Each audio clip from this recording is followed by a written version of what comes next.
At the University of Michigan and across the U.S., the student encampments are gone, casualties of university crackdowns and aggressive policing.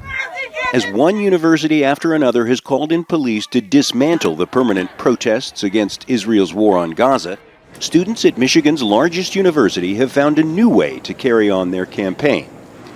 Student government leaders have cut off $1.3 million held in a fund controlled by them for activities ranging from ballroom dancing to an ultimate frisbee team and a laundry fund until Michigan divests from Israel and its military. Student body president Alifa Chowdhury and her allies are leading the Shut It Down movement.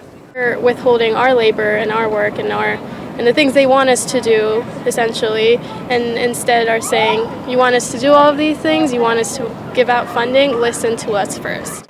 Some students say while the goal might be laudable, the tactic is not. I do understand that the point they're making is important, but at the same time, there are a lot of orgs that are struggling right now. It's fighting what the students really want and really need. That's funding student organizations, buses to the airport during breaks, as well as even funding the student cupboard that gives students free food for those in need. The university leaders who are cracking down on student protesters are acting under pressure from donors and Republicans in Congress who are investigating allegations of anti-Semitism. The furor over protests has already cost the presidents of Columbia, the University of Pennsylvania, and Harvard their jobs. The University of Michigan has responded aggressively, persuading the state's attorney general this week to issue arrest warrants for 11 student protesters.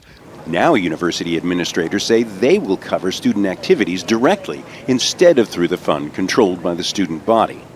So student government leaders say they will now go one step further, using their $1 million+ fund to pay for scholarships for Palestinian students. We can move forward with trying to establish a fund for students in Gaza to come here and to make reparations for the fact that we are still materially complicit in the genocide. Student leaders say each time the university cracks down on the protests, they'll respond in any way they can until their tuition money no longer funds Israel's attacks on Gaza. John Hendren, Al Jazeera, Ann Arbor, Michigan. Make sure to subscribe to our channel to get the latest news from Al Jazeera.